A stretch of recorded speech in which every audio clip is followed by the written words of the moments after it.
He tratado de ir terminando ya una vez ya esta serie que comencé hace quizás 2 años atrás, de tiempo en tiempo, no corrida, hablando acerca de esta carta temprana, quizás de las primeras cartas escritas en el Nuevo Testamento, que tiene que ver con el comportamiento de la iglesia y trata de cosas que la iglesia se espera que haga.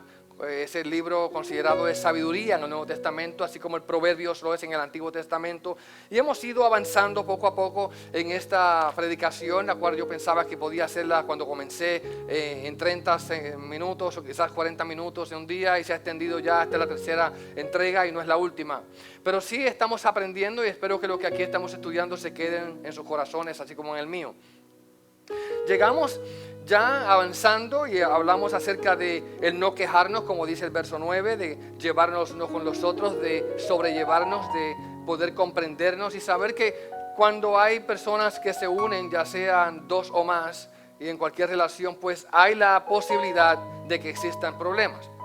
Ahora, el problema no es tanto el problema, valga la redundancia, sino cómo resolvemos y cómo actuamos nosotros ante ese problema. Así que hablamos acerca de cómo nos sobrellevamos los unos a los otros. Seguimos hablando acerca de la paciencia que debemos tener en la fe, esperando la venida del Señor, y hablamos que esta gente de la que aquí se menciona era gente que estaba siendo perseguida, estaba siendo alejada, quizás perdiendo beneficios en la sociedad a causa de creer en Cristo.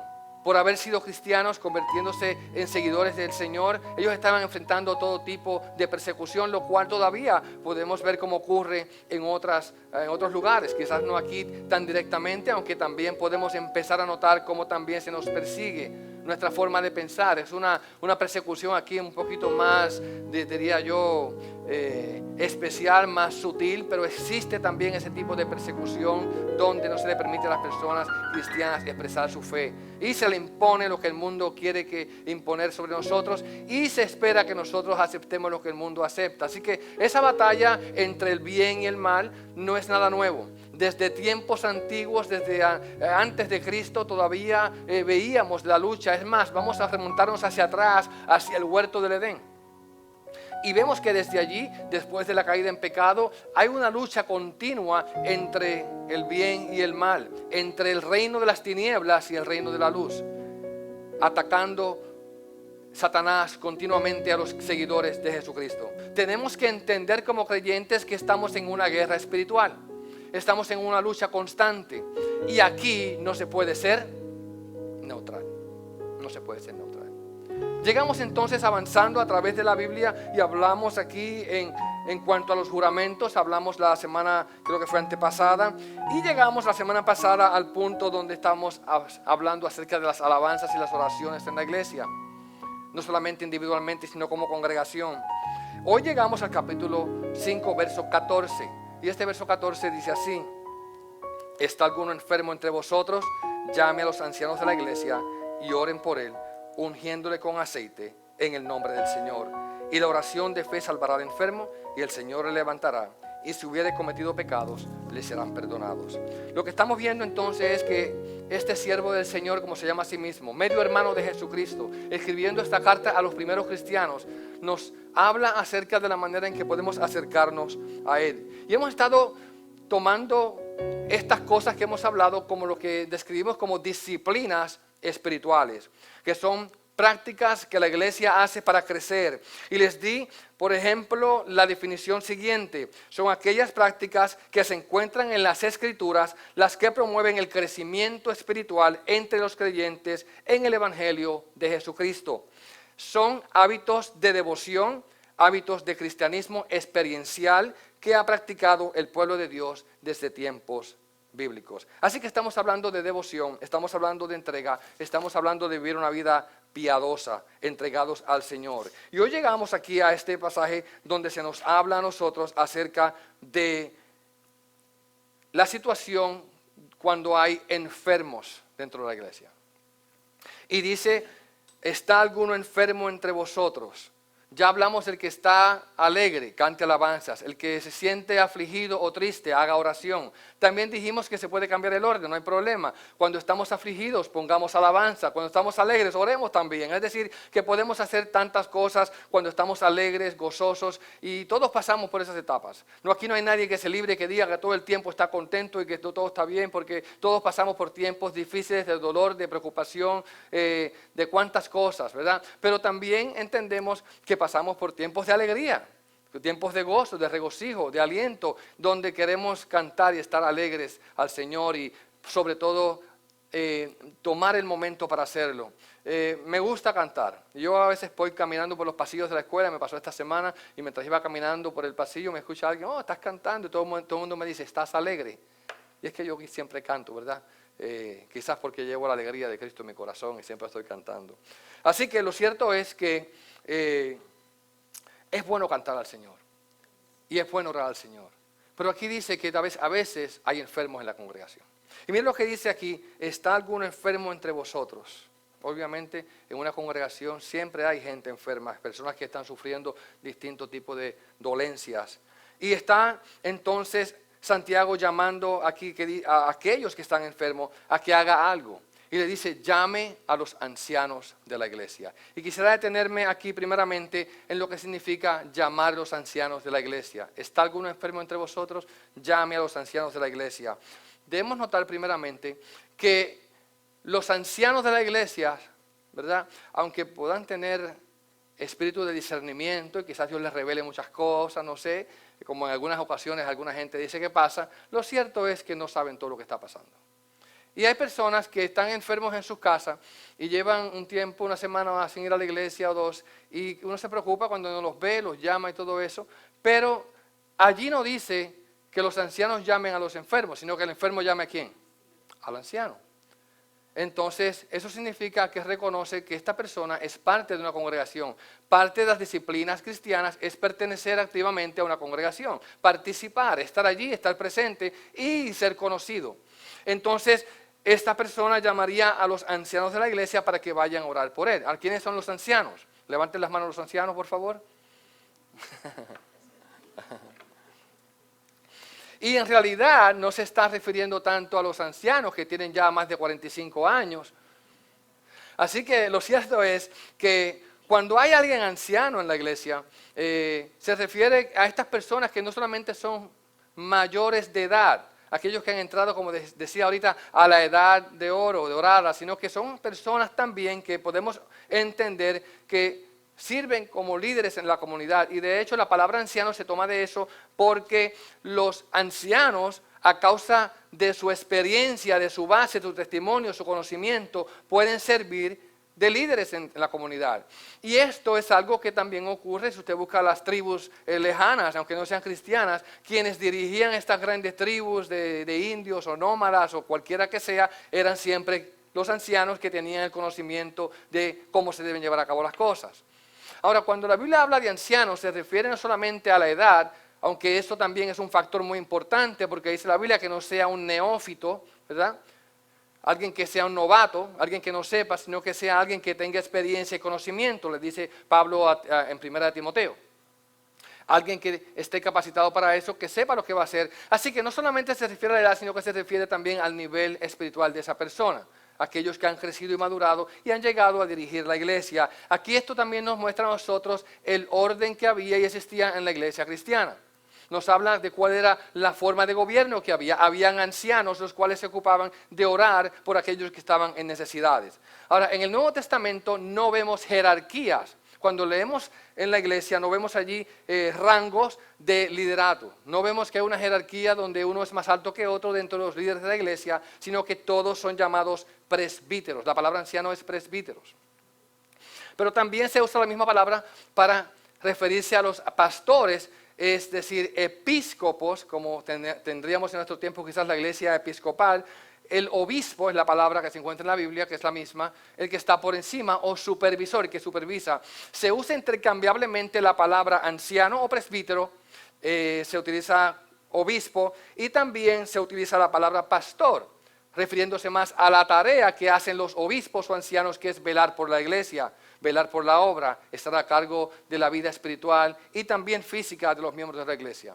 Nosotros como líderes estamos llamados a preocuparnos porque usted esté bien. Y cuando alguien no está viniendo a la iglesia, cuando alguien se ve débil espiritualmente, ¿qué hacemos? Lo llamamos, damos seguimiento. Es la tarea que Dios ha dejado a los pastores para que se ocupen de las ovejas. Y la palabra pastor otra vez viene tomada de la agricultura, de la manada, de aquel grupo de ovejas que tenía un pastor a su cargo para cuidar de ellos. Y la tarea del pastor era velar por las ovejas. De esa misma manera, el ministro que trabaja en el pastorado está llamado a velar por las ovejas. En esta iglesia, como presbiteriano al fin, tenemos un grupo de pastores que gobiernan la iglesia. Es decir, en muchas iglesias usted encontrará a un hombre dirigiendo la iglesia solo. En otras iglesias hay lo que llaman ellos el matrimonio pastoral, donde tanto el hombre como la esposa son los pastores de la iglesia. Ellos son los que dirigen todo.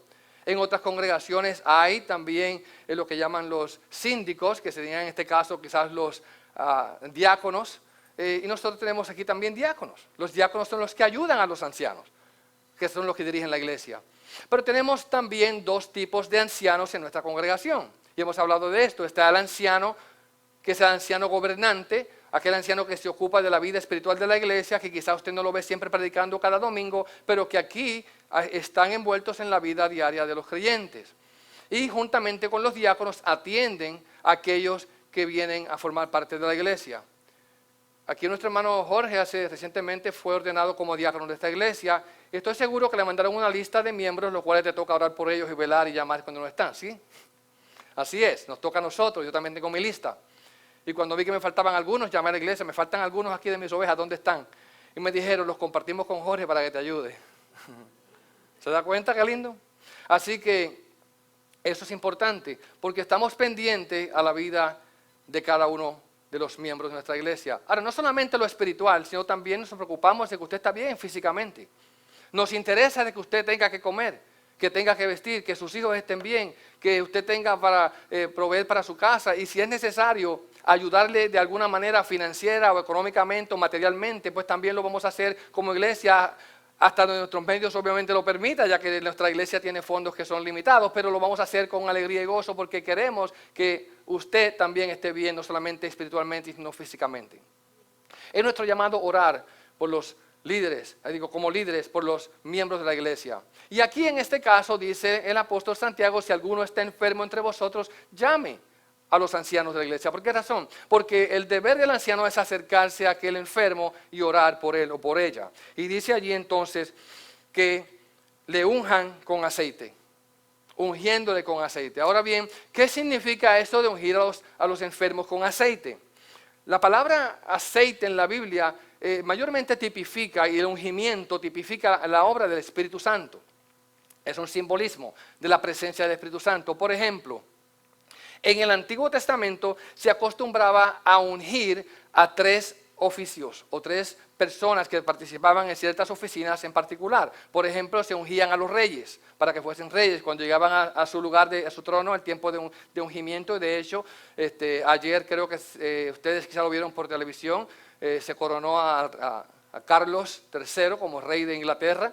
Otra vez es algo que se acostumbra de tiempos antiguos, pero en la Biblia se derramaba aceite sobre su cabeza, representando la unción y el poder de Dios sobre su vida, la presencia del Espíritu Santo en ellos, y por eso ellos se llamaban el ungido de Dios. El rey era el ungido de Dios. ¿Por qué razón? Porque había sido ungido. Pero no solamente se ungían a los reyes, también se ungían a los sumos sacerdotes.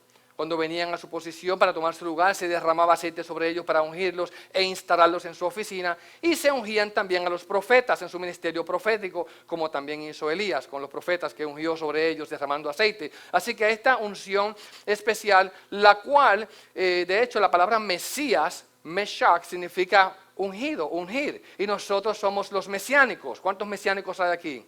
Todos somos mesiánicos. La palabra Cristo es la palabra griega, Christos, que significa ungido. y nosotros somos cristianos, significa que somos ungidos. Todos los cristianos estamos ungidos por Dios porque estamos aliados o estamos conectados al verdadero ungido que es Cristo mismo, Jesucristo el Señor, y por medio de Él esa unción llega a nosotros. La Biblia nos llama a los ungidos.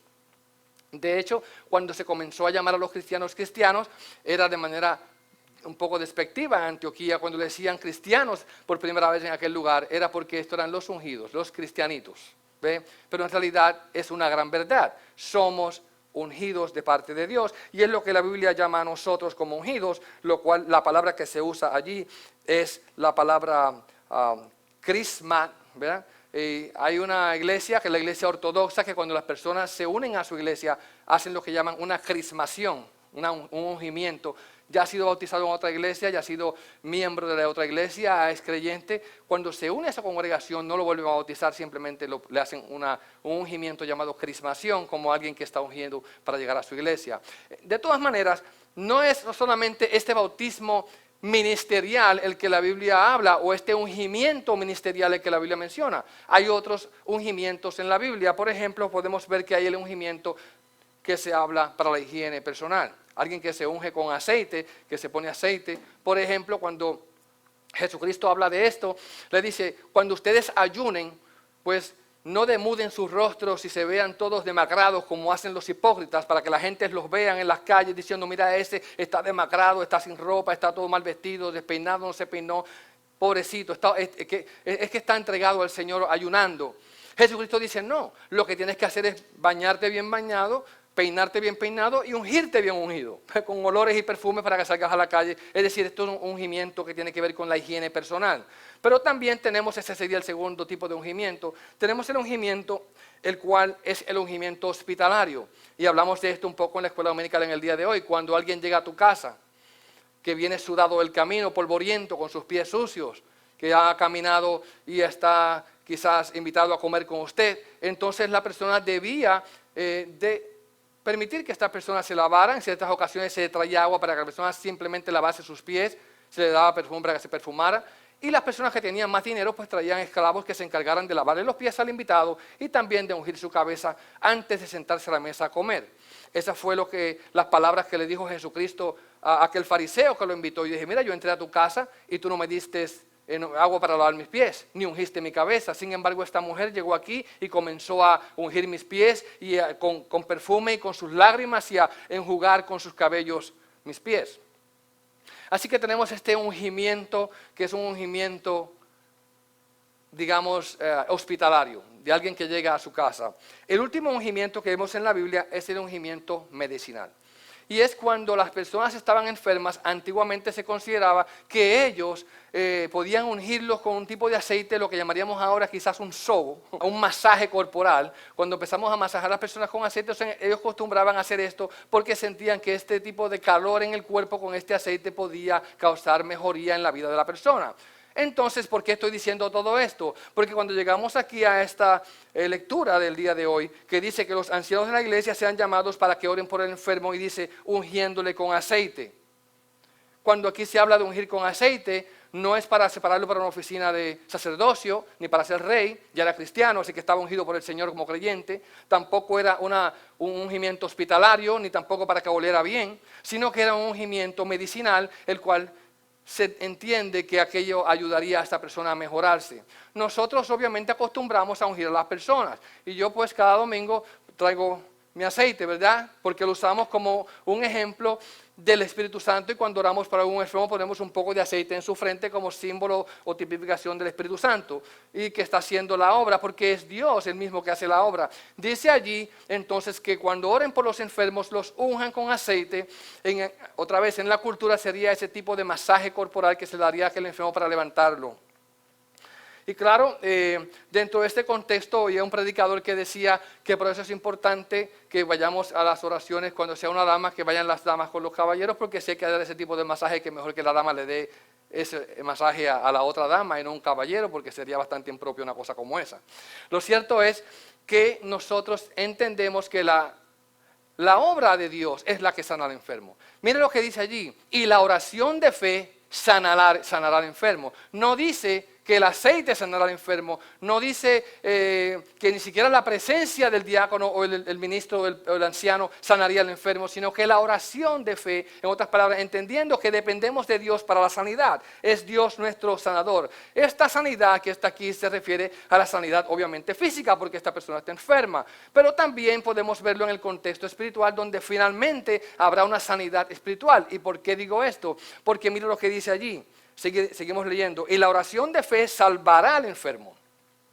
Lo salvará en el sentido físico. La palabra sozo, que es la palabra salvar en la Biblia, significa esa sanación física, estar completo físicamente. Pero mira lo que dice allí. Y el Señor lo levantará. Y sigue diciendo, y si hubiere cometido pecados, le serán perdonados. Entonces ahí vemos una restauración no solamente física, sino una restauración también espiritual. ¿Y por qué es importante que veamos esto aquí? Bueno, verdaderamente, usted se estaba preguntando, ¿significa esto que cada vez que hay alguien enfermo en la iglesia y llaman a los ancianos de la iglesia, o la iglesia ora por ellos, significa esto que esa persona siempre se va a sanar? Y en realidad no podemos tampoco asegurar tal cosa, porque la sanidad no depende otra vez de nosotros, depende de Dios. Y aunque nosotros a veces oramos con mucha fe y confianza, también entendemos que muchas veces la gente no se sana.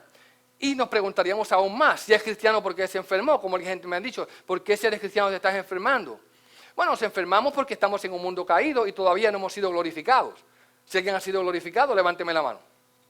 Así que todavía estamos pasando por un mundo donde padecemos enfermedades y dolores.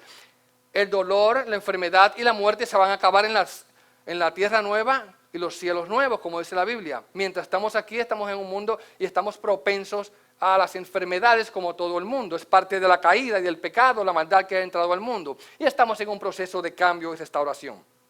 Ahora, ¿por qué se enferman los cristianos?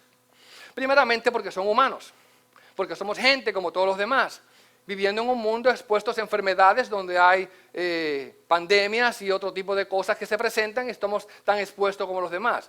¿Dios nos puede cuidar? Claro que sí que Dios nos puede cuidar. Dios nos cuida, muchas veces Dios nos cuida. De hecho, si Dios no nos estuviese cuidando, estuviésemos peor de lo que estamos. Dios sí nos está cuidando, Dios nos cuida y nos guarda. Ahora, hay muchas maneras de las cuales las personas pueden estar enfermas. Y allí dice, si hubiese cometido pecado, dando la implicación de que quizás es posible que esta persona esté enferma a causa de su pecado, o que quizás haya hecho algo que le haya causado la enfermedad. En la cultura judía, en aquel tiempo del primer siglo, se creía que la enfermedad estaba muy ligada al pecado. Algo habrá hecho esta persona para estar enfermo. Y en cierta ocasión, Jesús llegó frente a un hombre que estaba enfermo, de nacimiento. Y cuando llegó allí, los discípulos llegan y le dicen, maestro, pero ¿por qué este hombre está enfermo? ¿Quién fue el que pecó? ¿Pecó él o pecaron sus padres? En otras palabras, ¿cómo si nació enfermo, pecó él? Porque ellos pensaban que se podía pecar aún desde el vientre de la madre. Entonces nació enfermo por eso. Sin embargo, no siempre es la razón por la que la gente se enferma. Pero sí hay veces razones en la Biblia que nos dicen que la gente se enferma por algunas causas. Y una de ellas es, como leemos en el libro de 1 Corintios 11, el tomar indignamente la copa y el pan en la Santa Cena. Si alguno de nosotros toma indignamente, participa indignamente del vino y la copa y del pan en la Santa Cena, dice que juicio come y bebe para sí. Entonces, tenemos que entender que hay que discernir el cuerpo de Cristo, saber y entender lo que estamos haciendo. Y dice la Biblia aún más, que nos examinemos a nosotros mismos para estar seguros que estamos participando de esta ceremonia, de este sacramento, de una manera digna. Ahora, yo no quiero que usted llegue al punto donde diga, bueno, si la cosa es así, me voy a enfermar por tomar indignamente la copa, mejor nunca tomo la copa. Como he conocido personas que nunca en la iglesia, toda la vida de cristianos, y nunca participaban de la Santa Cena porque el miedo era tanto. Aunque yo, obviamente digo, desconozco su vida personal. Sus razones tendrán personalmente, pero nunca participaban de la Cena del Señor. Entonces, dice la Biblia que hay muchos débiles entre vosotros. ¿Qué significa estar débil? Significa enfermos. Y dice aún más, y aún muchos mueren. Es decir, muchos duermen. Significa que ellos han muerto o se han enfermado porque no han dado el lugar de seriedad a este evento tan importante como es la Cena del Señor, participar del sacramento, discerniendo el cuerpo y la sangre de Cristo. Así que lo vemos que la enfermedad puede darse por disciplina, por el pecado, por quizás continuar en una vida pecaminosa sin arrepentimiento. Y hay personas las cuales he conocido que se han apartado del Señor después de estar caminando en el camino de la verdad. Y se han enfermado de una manera que usted dice, pero ¿cómo es posible que esta persona se enfermó tan mal? ¿Sabe Dios si parte de ese castigo, de esa enfermedad, es castigo del Señor? Ahora, ¿significa esto que Dios siempre va a castigarnos cada vez que pecamos? Y la respuesta es no, porque si así fuese, si Dios fuese a enfermarnos, a permitir que la enfermedad llegara a nuestra vida cada vez que pecamos, aquí todo el mundo no pudiese salir de su casa hoy. No pudiésemos salir porque nosotros pecamos mucho. Somos muy pecadores. La Biblia dice que pecamos en pensamiento, en palabra y en hecho, y esto lo hacemos más de lo que pensamos que lo hacemos. Entonces no es eso. Significa una vida que a sabiendas se ha alejado de Dios, caminando por un camino equivocado, y Dios utiliza estos medios como disciplina para volver a traerle hacia Él, porque dése cuenta que la gente cuando más ora es cuando tiene problemas y dificultades, y particularmente cuando se enferma.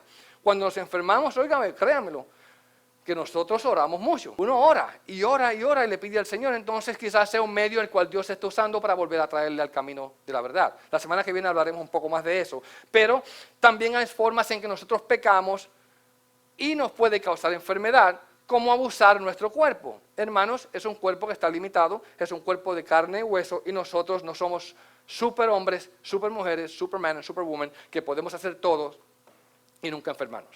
Maltratar el cuerpo y nunca enfermarnos. El cuerpo necesita descanso, el cuerpo necesita alimento apropiado, el cuerpo necesita cuidados, y nosotros estamos llamados a cuidar nuestro templo, que es el templo y la casa de Dios. La mala administración de nuestra vida personal, la mala alimentación y el mal cuidado de nosotros puede llevarnos a la enfermedad. Otra vez, tenemos que cuidarnos. Ahora bien, la sanidad divina para los enfermos fue una parte muy importante en el ministerio de Cristo. Es decir, cuando leemos las Escrituras en los Evangelios, vemos que Él vino a sanar ¿a quién? A los enfermos, a los quebrantados de corazón. Él vino a hacer obras de sanidad. Pero cuando vemos todo esto, esto hablaba de quién Él era, que Él era el Dios encarnado, era el Hijo de Dios, y venía sanando enfermos de una manera que nadie lo había hecho. Él los sanaba por cantidades. La gente se sanaba y eran librados también de espíritus demoníacos, y hablaré de eso dentro de un poco. Pero vemos allí que estas sanidades que Jesucristo hacía nos hablaban más de la obra que Él vino a hacer, que era más importante que sanar gente. Porque ¿de qué vale que la gente sea sanada físicamente si continúan igualmente interior? Es decir, su vida espiritual no es sanada, su condición de enfermedad espiritual en su alma no es sanada. Y esto nos habla de la obra que Cristo vino a hacer. Él vino mayormente no a sanar físicamente a la gente, sino a sanarlos espiritualmente. Él no vino a librar de la cárcel físicamente a las personas, sino que vino a librarlos de la cárcel espiritual para que fuesen libres.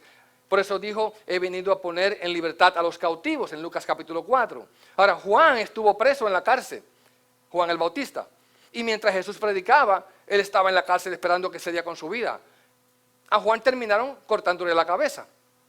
Sin embargo, Jesucristo nunca abrió la cárcel para sacar a Juan. Ahora, cuando Pedro cayó preso, a Pedro sí le abrió la puerta de la cárcel y Pedro salió. ¿Y por qué Pedro salió y Juan no salió? No sabemos, eso es el misterio de Dios. Y de la misma manera ocurre con la enfermedad. Porque muchas veces alguna gente se enferma y otros no. Y porque mucha gente se sanan y otros no se sanan. No entendemos. Ahora, lo cierto es que este ministerio de sanidad no solamente existió en el tiempo de Jesús, sino que también existió en el tiempo de los apóstoles. Y ellos tuvieron ese don de sanar a la gente milagrosamente. Jesucristo le dio a ellos potestad para sanar toda clase de enfermedad. Todo tipo de enfermedad podían sanarla.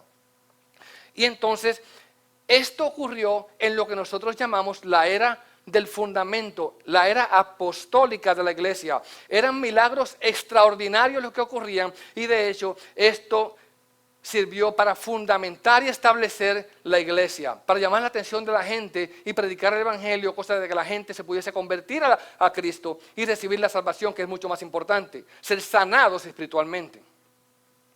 Pablo llama a estos dones especiales, extraordinarios, las marcas o las señales del apostolado. En otras palabras, estos fueron señales que fueron dadas precisamente a los apóstoles, de poder sanar todo tipo de enfermedad, de echar fuera todo tipo de demonios, de hacer todo tipo de milagros, de todo tipo de sanidades. Esto era algo que los apóstoles podían hacer en su ministerio fundamental e inicial de establecer la iglesia. Sin embargo, y esto lo dice Pablo en 2 de Corintios 12:12, con todo, dice él, defendiendo su apostolado, cuando lo acusaban de no ser apóstol, él decía: yo sí soy un apóstol.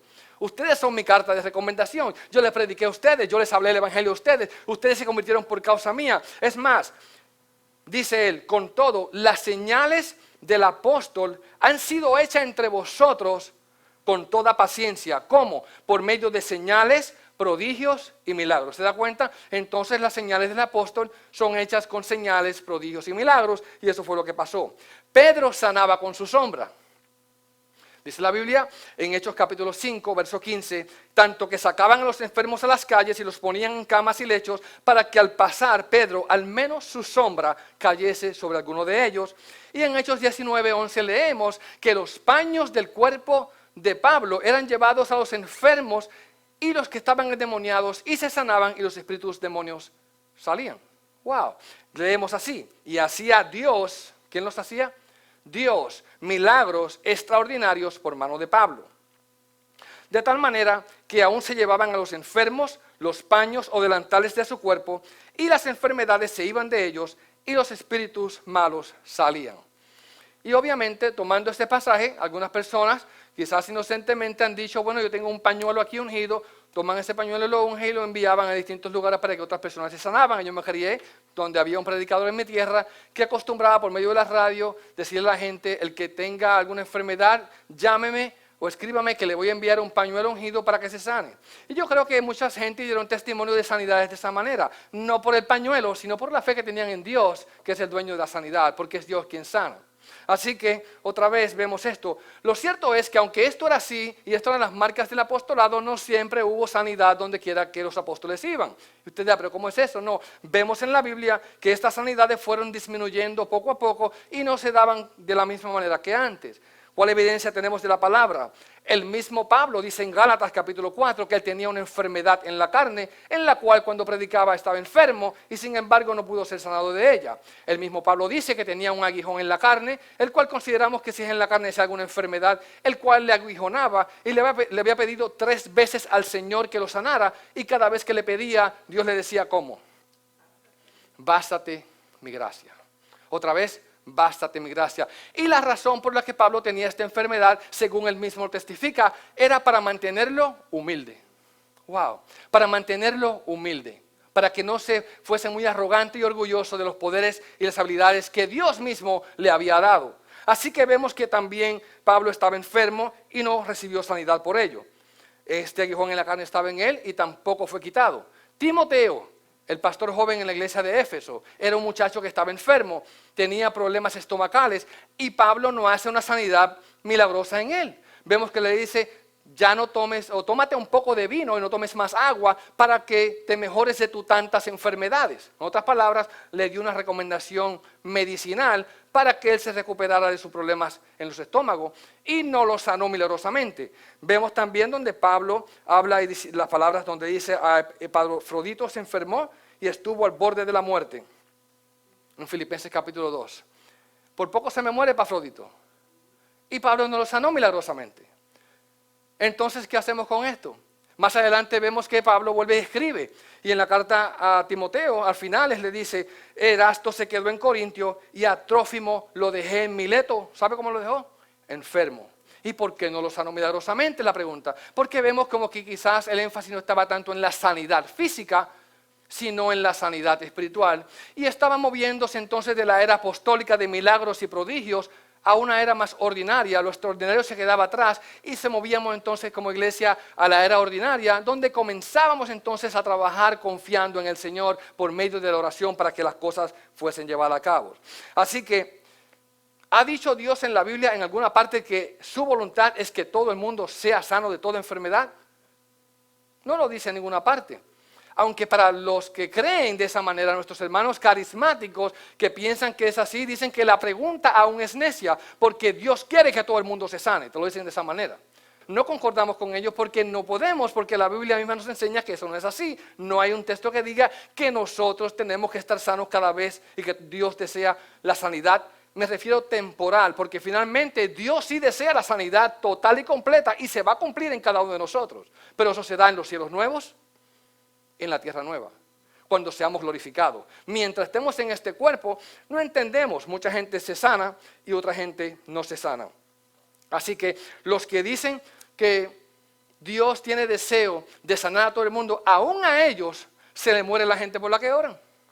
Se enferman y no se sanan. De hecho, yo escuché hace un tiempo atrás, cuando estaba recién casado y escuchaba la radio en español, aquí un hombre que era el jefe de la Fraternidad Internacional de Hombres de Negocios, del Evangelio Completo.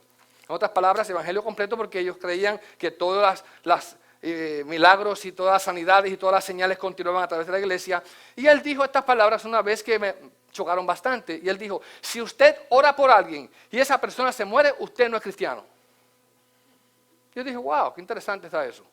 Porque ellos pretendían de que por todo el mundo que ellos oraban se iban a sanar. Entonces, otra vez, eso es una mala interpretación de Marcos capítulo 16, donde dice, y estas señales seguirán a los que creen. En mi nombre echarán fuera demonios, orarán por los enfermos y sanarán. Y dice, si dice ahí que van a orar por los enfermos y van a sanar, y tú oras por los enfermos y no se sanan, tú no crees, y si no crees no eres cristiano.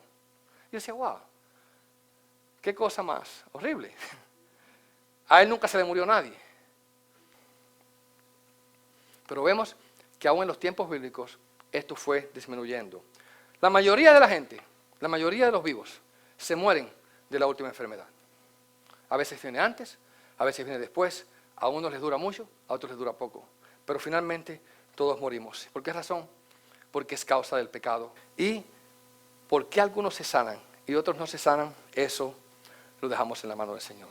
Ahora, ¿significa eso que he dicho que Dios no sana hoy? Dios sí sana hoy. Y porque creemos que Dios sana hoy, es que nosotros oramos. Oramos creyendo. De hecho, confiamos y confesamos que Dios es nuestro sanador. Jehová Rafa es la palabra en hebreo. Jehová es nuestro sanador. Él es el que sana todas tus dolencias. Hermano, si usted se sana de todas las dolencias que tiene, no fue la ciencia, aunque la ciencia puede estar usada por Dios. No fue la medicina que se tomó, aunque puede estar usada por Dios. Es Dios el que sana. Él es el que sana todas tus dolencias. Así que nosotros confiamos y seguimos orando fielmente, confiando y creyendo de que Dios puede hacer una gran obra. Nosotros podemos orar, lo que no podemos hacer nosotros es decretar. Y ahora se ha puesto de moda de los años 80 para acá y los 90 a decretar. Yo decreto tu sanidad. Hermano, ¿cómo usted va a decretar la sanidad de nadie? Si usted no es Dios para decretar eso. Dios es el que decreta. En la Biblia los decretos los hacían gente que tenían la potestad, la soberanía para decretar y hacer cosas que, como los reyes, un rey podía decretar algo en toda la tierra y todo el mundo tenía que obedecerlo y hacerlo. Sin embargo, ese mismo rey no podía decretar que nunca se moriría. ¿Por qué razón? Porque había un límite en ese decreto. Sin embargo, nosotros no podemos ni decretar, ni declarar, ni tampoco demandarle a Dios una sanidad. Como recientemente yo oí una señora que estaba orando por un enfermo que finalmente murió de cáncer. Y ella decía en esa oración, no aceptaremos un no. Y dice, pero ¿cómo tú le vas a decir a Dios que no aceptamos un no? Cuando nosotros debemos de orar con fe creyendo y oramos por la misericordia de Dios. Cuando aquel que estaba enfermo, que por poco se le muere a Pablo, él dijo, pero Dios tuvo misericordia de él y de nosotros. En otras palabras, pedimos que Dios tenga misericordia de los enfermos y que nos los dé por un poco más de tiempo y que esté con nosotros y que se sane y que Dios se glorifique y alabemos su nombre. Pero no podemos decirle a Dios, no vamos a aceptar un no de parte tuya. ¿Quiénes somos nosotros o quiénes pensamos que somos nosotros para hablarle así al Señor? Entonces, no podemos decretar, no podemos declarar, no podemos demandar, pero lo que sí podemos es pedir y rogar. No podemos decirte, Dios te va a sanar.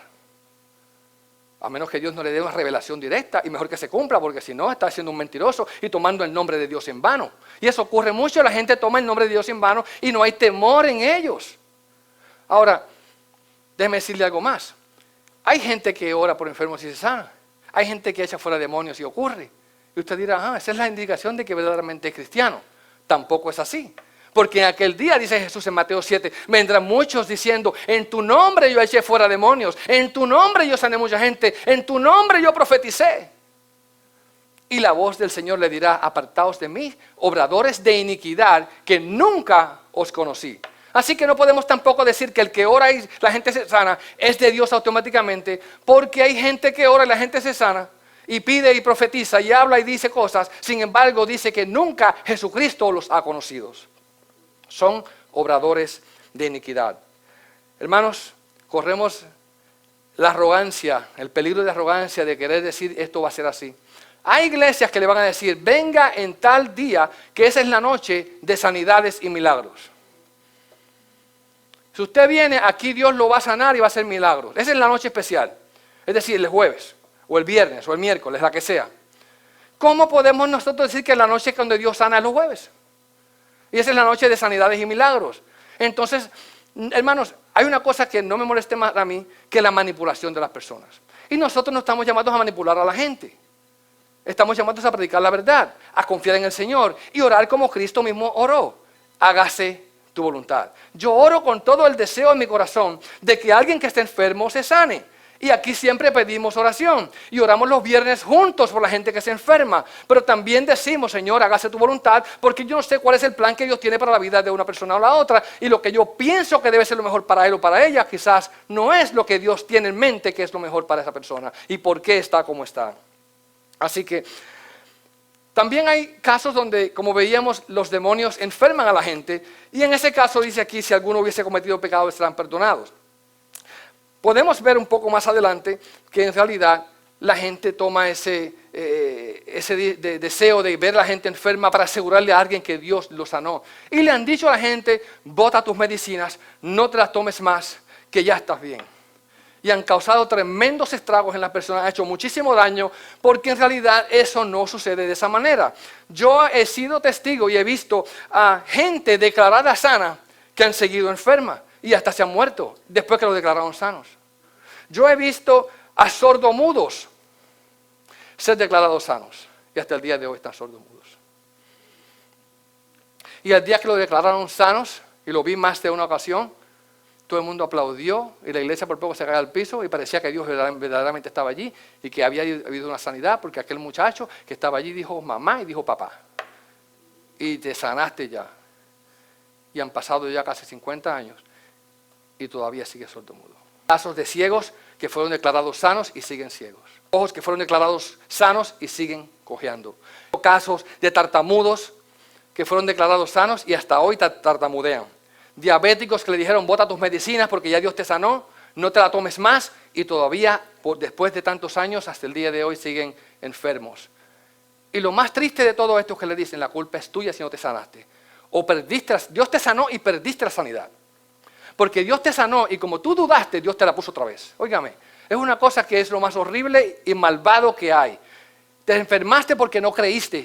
Si tú creyeses, no te enfermabas. Las mentiras que Satanás inventa con carácter y color religioso son muchas. Y nosotros como iglesia no podemos ser ingenuos. No podemos ser ingenuos. Y tenemos que escudriñar la palabra de Dios y ver lo que Dios verdaderamente está diciendo. Ahora, como le digo eso, también le puedo decir aún más. Yo he visto gente que ha estado al borde de la muerte y Dios los ha sanado. Se han levantado de manera milagrosa. Vi personas desahuciadas por la medicina, donde Dios hizo una transformación completa en su vida y hoy están en pie. Hoy están bien. Vi gente que también estaba con problemas del corazón y Dios los sanó del corazón. Tenían cáncer y se sanaron de una manera que no se puede explicar. Gente que estaba a punto de ser operada y el médico le dijo, no hay nada que hacer, lo que tenía sí está, no lo veo, no lo encuentro, se desapareció. También lo he visto. ¿Y qué es eso? Sino el poder de Dios. Dios sí sana de esa manera. Así que no estamos negando el poder de Dios para sanar. Les digo algo, mi mamá dice, yo cumplí años recientemente, mi mamá dice que tengo 2 años menos, porque a la edad de 2 años estaban preparando mi funeral y mi entierro, porque estaba tan enfermo que los médicos le dijeron, no hay nada que se pueda hacer. Prepárense porque se va a morir y hay que enterrarlo. Y mi mamá me cuenta que eso hicieron. Comenzaron a hacer los trámites para el velorio y el entierro. Y por eso yo soy menor que mi esposa. Porque ella me lleva 2 años a mí. Estamos parejos. Okay. Hermanos, mi padre fue sanado del corazón. Fue mejorado grandemente cuando le dio cáncer. pero nunca se sanó de glaucoma. Significa que no sabemos, porque Dios obra en unas situaciones y en otras no lo hace. Lo que sí sabemos, hermanos, es lo siguiente, y voy cerrando con esto, lo que dice el próximo verso, 16. Que la oración es ferviente y eficaz puede mucho. Dice, confesad vuestras ofensas los unos a los otros, orad unos por otros para que seáis sanados. ¿Se da cuenta? Puede haber sanidad, y la sanidad puede ser emocional, puede ser una sanidad interna, donde a veces somos heridos los unos por los otros. Busquemos la unidad. Hermanos, nosotros como gente, les voy a decir algo. En cualquier momento menos pensado, le pisamos el callo, yo supongo que ustedes tienen callos, al vecino. Pero hacemos eso, le pisamos el callo, pisamos el pie, quizá sin querer. Entonces, ¿qué vamos a hacer? ¿Irnos peleados? Me voy de la iglesia porque el pastor no me saludó, porque me miró mal, porque me contestó mal. Hermanos, no todo el mundo se despierta siempre por el lado derecho de la cama. Aunque debiéramos, ¿verdad que sí? En nombre del Señor. Pero vamos a perdonarnos, vamos a recibirnos. Y dice, confesaos vuestras ofensas unos a otros, orad los unos por los otros para que seáis sanados. Y dice esto, y la oración eficaz del justo, repítelo conmigo, y la oración eficaz del justo puede mucho. Puede mucho. Esa oración que usted hace con fe, creyendo y confiando en Dios, Dios la escucha. ¿Y cuál es el ejemplo? Un hombre que era como usted y como yo, que tenía las mismas pasiones y los mismos deseos y las mismas debilidades que nosotros, y se llamaba Elías. Y en el tiempo de Elías había un tiempo de pecado y de maldad, y Dios quería traer castigo sobre aquella nación idólatra, el pueblo de Dios, Israel, donde estaba aquella reina llamada Jezabel y aquel hombre llamado Acab gobernando, y el pueblo llevado en el camino del mal. Y él oró para que no lloviese, y no llovió por 3 años y medio. Y después cuando Dios le dijo, ahora vas a orar para que vuelva la lluvia, y él volvió y oró, y milagrosamente volvió a llover. Y Santiago dice, si él pudo orar de esa manera, y era semejante a nuestras pasiones, nosotros también podemos orar, y Dios nos va a escuchar. Ahora, muchas veces el plan y el propósito de Dios va a ser sanar, físicamente me refiero,